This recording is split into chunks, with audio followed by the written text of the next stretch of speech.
going on, people? Welcome to United View. I'm back. I haven't gone anywhere. Well, actually, I'm not back in the country. I am still here, out here in Qatar.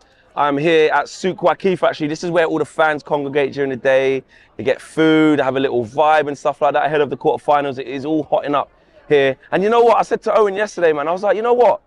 It feels like a hot minute since I've been talking to you guys, man. I can't be deserting the UV community like this, man. Get me back in, Owen. I said, give me the keys back. Let me back in, man, because we've got a lot to talk about. While I've got you guys for a little while, I want to talk about the situation with Yann Sommer.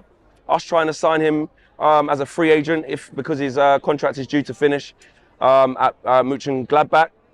Stuff about Alejandro Garnacho with Real Madrid potentially being interested as well. And, which I think is quite telling, quite interesting, the fact that Manchester United have not started negotiations basically with David De Gea around a new contract. So I want to talk about all of that. We'll start with the Sommer thing, which ties in. Actually, we'll start with the David De Gea thing, which leads on to the Sommer thing quite nicely. If Man United haven't initiated contract talks with David De Gea now, that's a little bit concerning for him. Obviously, there's still time. Obviously, from January, he can start talking to other clubs.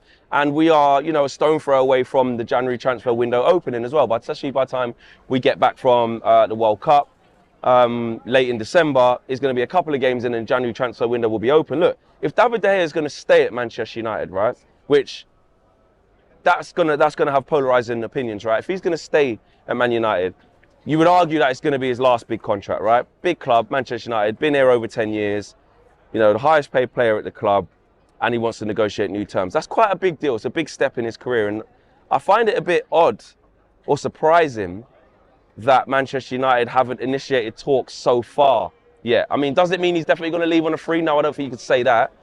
But it may indicate, and I say it may because it's not definite, but it may indicate that maybe they are going to let him go on a free. Maybe they aren't going to offer him anything massive, or maybe they're using the maximum amount of time to decide exactly what they're going to offer David De Gea versus what they're not going to offer him. Look, I mean, it divides so much opinion as to whether David De Gea should go or should he stay. For me, I'm happy for him to leave. If Erik ten Hag has allocation of money that he knows he can put into the goalkeeper position and he wants to go in a new direction, then fine. I'm happy to go in whatever direction Ten Hag wants to go in. But when we're linked then with a 33-year-old, I think Yann Sommer, well, I just seen him in this World Cup. He was quite poor, to be honest. So that doesn't fill me with much excitement. Is it a case where you keep De Gea and you get Yann Sommer on a free? I mean, that doesn't really kick us on in that department. And it depends how much we're willing to spend in other areas. We know we need a striker. What are we going to do in January now? Are we going to go and try and get a striker that potentially is a summer buy, like a Osimhen for big money? No. Like a João Felix for big money? No, I don't see it. The most likely looks like a Cody Gakpo. But if we don't do that, would we then keep that money in reserve and then try and spend it on a goalkeeper? There's so many different aspects of how we're going to play this, and I think the fact that Ronaldo's left now we need a keeper, and some of the money we might have been using in the summer is now going to be used in the winter transfer window. That can affect it. So I got a feeling that Erik ten Hag is still not quite sure how he wants to play this, because it is a massive important step. David De Gea, if he's going to stay at Manchester United, needs to understand that, you know, he's not going to be on the same money as he was before. He can't get an improved contract. I know he's been an amazing servant to the club, but him getting an improved contract is going to be extremely difficult. I think that's going to be it'd be stupid to do that at this time. That would be really stupid. You know, we can't be giving him more than 350, 370 grand a week. It's just not going to happen.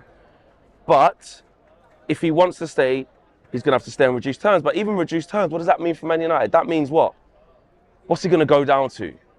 200 grand? 150 grand? I don't know. But it's going to be big money. He's not going to go down to like 50 grand, is he? 60 grand. He's not going to, put it this way, he's not going to go down to Tom Heaton money, is he? He's not going to go down to Dubravka money and say, I'll just sit here. Also, in this era, this you know, stage of David De Gea's career, he's going to want to play. David De Gea he's not past it. David De Gea can still play. But can he play in the type of team and the type of system that Erik ten Hag wants to play? I was seeing like Unai Simon for Spain and stuff. Wasn't amazing with his feet. He wasn't singing it out from the back playing this progressive football that everyone lauds. Wasn't even that good, in my opinion. So look, If De Gea stays, again, I will take it as that's fine, because we're obviously going to put money into areas that are massively important for Manchester United, which I understand. The striker situation, right back situation. Will we need another centre half in the summer? We don't know what's going to happen with Harry Maguire. Lindelof might get fed up of not being a regular. I don't know. Central midfield, we didn't get Frankie de Jong last year. We got a Casemiro, but we're going to need reimbursements in that area of the pitch as well. So we've got a lot to do in the summer. And I just don't know if we're going to spend big on a keeper just now, but there's got to be a decision to be made on that one. Let me know what you guys think in the comments below. The other one is Alejandro Garnacho, man, with Real Madrid knocking on the door, supposedly according to various media outlets. That's a big worry. I know that Manchester United are doing everything they can to try and keep him. You know, we've got to try and do that. And I think the emergence of him in the last, you know, three or so months has been fantastic. You know, you can see that he's starting to come into the first team. You can see that Erik ten Hag's starting to trust him. And that Fulham game, where he's won it for us in the last minute, just before we broke up to come here to the World Cup, seems like an absolute age ago. But, you know, he's having a say in big games. He's done it away at Sociedad as well, when we needed a goal. We didn't go on to get the second, but we did. So for me, we've got to do everything we can to keep him. I think he's the next one coming up. You know, we've got to keep our best players, especially our young players who may be swayed by a Real Madrid, who may be swayed by bigger, more attractive clubs. Well, not necessarily bigger, but more attractive clubs, more developed teams around Europe. And the thing is that he came from Atletico Madrid as well.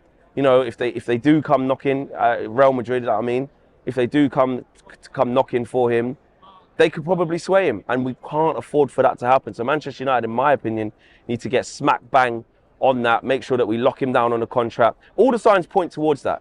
All the signs point towards, you know, giving him enough game time, giving him enough patience as well, but also showing that there's enough in there, showing his family, showing him that there is a pathway for him there. If you think about it, he's already looking at it thinking, well, Sancho doesn't offer what I offer. Anthony doesn't really offer what I offer. Anthony Elanga doesn't offer what I offer. Rashford, bit of a different type of player, I get that. But in terms of how refreshing Garnacho looks, he looks like a one-of-a-kind in terms of what we possess as a winger. So he's already knowing where he fits in.